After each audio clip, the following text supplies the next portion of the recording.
Hey Cedric, thank you so much for being down to join this panel. Can you tell me a little bit about yourself and where you are? Yes, yes. My name is Shedrick Henry, and I'm from Berkeley, California. Um, I'm currently staying in Alameda County, Santa Rita Jail. Um, I came back to this jail for a resentencing hearing pursuing the abolishment of the Senate Bill 1437. And I've been in prison for over 25 years.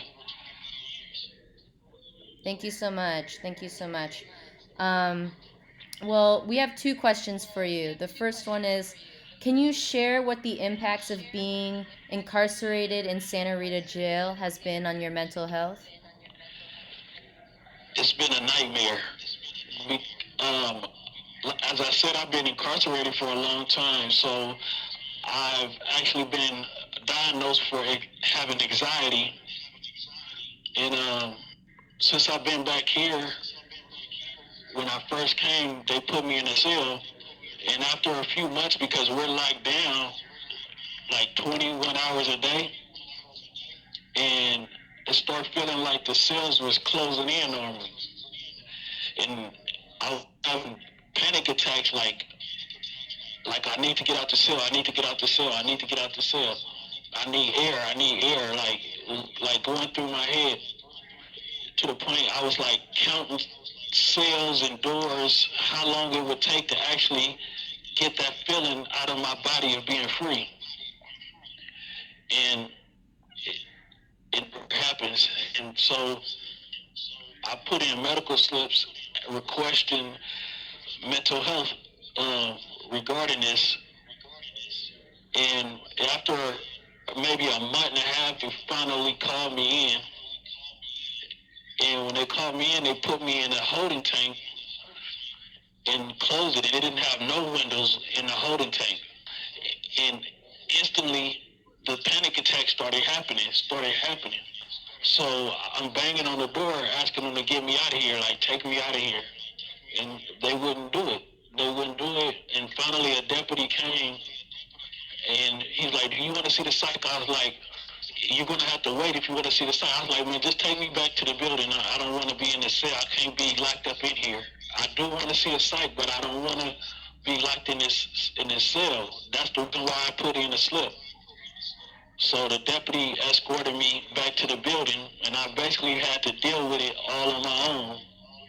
And through my cellie that I had, I explained to him that I was having these attacks, like constantly having attacks, and I didn't know what to do. So usually I try to go to sleep, but put the covers over my head or something, just just so I'll be okay. But you can't. I can't even explain. There's nothing you can do. I can't even. And it, so now I try not to even think about it, because once you have a thought of it, it start it start triggering again. So, and I just basically had to deal with it on my own. And they put in numerous slips for me to see the psych, and I get a letter one of the times saying that I don't fit the criteria to see a psych. So, I, I mean, it's just basically you have to deal with everything on your own. I'm so That's sorry my to hear that. experience. Thank you so much for sharing, and I'm so sorry to hear that. What are some things that you're doing now, given what you've already experienced, to take care of yourself? Well, I actually, I got a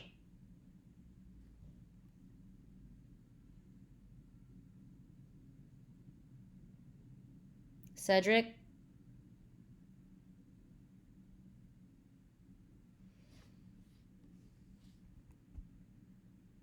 Cedric, can you hear me? Here we are, we're back. yes, yes.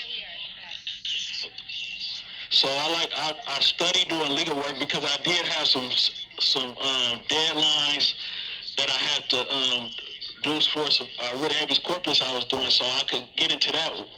But then I ended up getting COVID-19, and, and once I got the 19, I still have a whole lot of stuff going on, even though I don't have it no more. So I be exhausted a lot.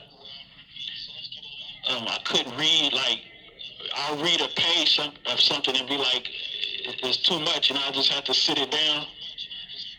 Constantly headaches and stuff. And I put in to see the psychologist about that because I was having problems like thinking that I couldn't breathe and smelling tobacco, and they kept telling me it was mental health, and they was putting the nurses was putting in slips for me to see mental health, and they just would never come see me. So it's frustrating, but it's like I have to deal with it, or am I gonna go overboard mentally? And I just have to deal with it, figure it out. So lots of prayer and just trying to do other things just to keep my mind okay. Thank you so much. And we hope to find a way to support you and stay in regular communication with you as a means of supporting your mental health too. I have one more question for you. Is that okay? Yes, that's fine. All right. So, what preventative and supportive. Cedric? Cedric, can you hear me?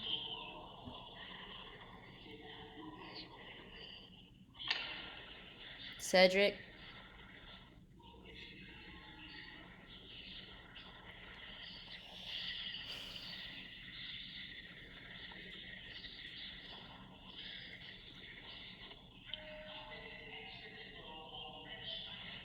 Cedric, can you hear me?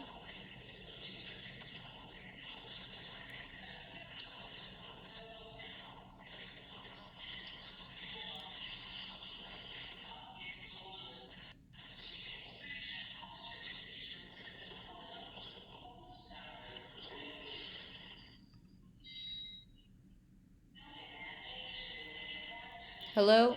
Cedric?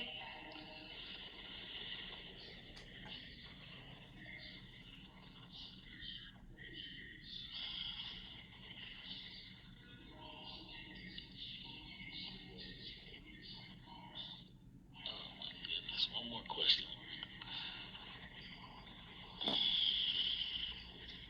Cedric, I can see you and hear you. Can you hear me?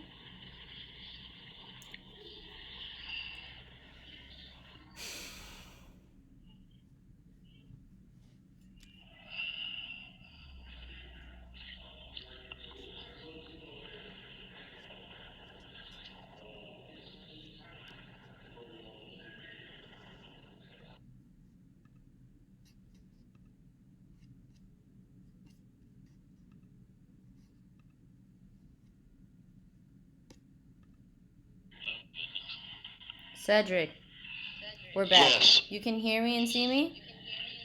Yeah, I can see you and hear you. Oh, great. I'm so sorry. It's there's something going on with GTL. I got one more question. Okay. Yes.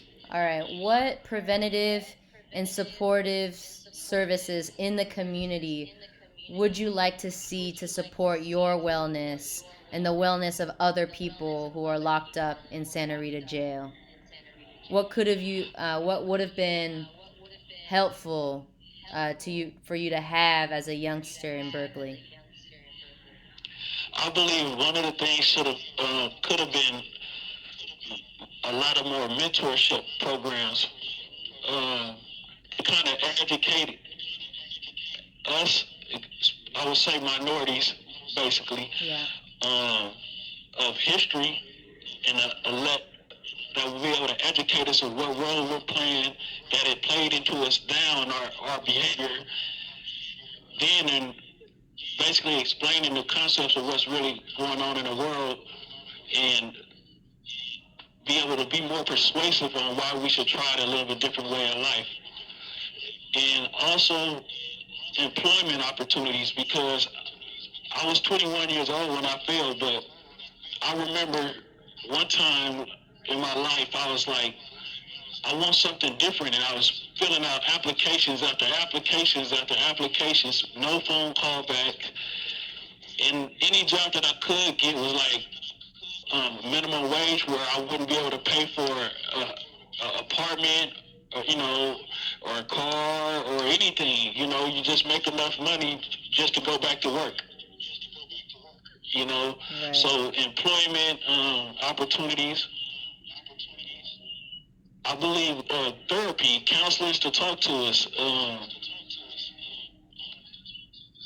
Just more programs to help people really understand and find their way, because when you're young, you're trying to find your way on your own. In a lot of our communities, our households, we get so much, but when it comes to actually living out there, knowing how to survive and knowing how to make your way, finding your path, it's nothing really there for a young person. So it's easy to go astray. And especially if your entire community is basically drug infested, and you're being chased down. Once you're 12 or 13, you're being chased down by the police for one way or another, for one reason or another. So it's just more programs to try to discourage falling into the trap, basically. Thank you so much. Is there anything else you want folks in the community at this forum to know? Please continue to fight for us, because a lot of us do have mental health issues just off of life in general, and don't even know how to begin to fight. And then even people that's out there, or there's not even, don't even have the idea to what to fight for, or understanding what the fight is about. So just education, and you people like you and your organization you're a part of that's fighting for us. We just keep the good pushing and the good fighting. And I thank you myself. Thank you so much. I appreciate you for speaking with us, Cedric. I'm going to end this recording now, but we're going to stay on the phone for the rest of our time. Is that cool? Okay, that's fine. All right, one sec.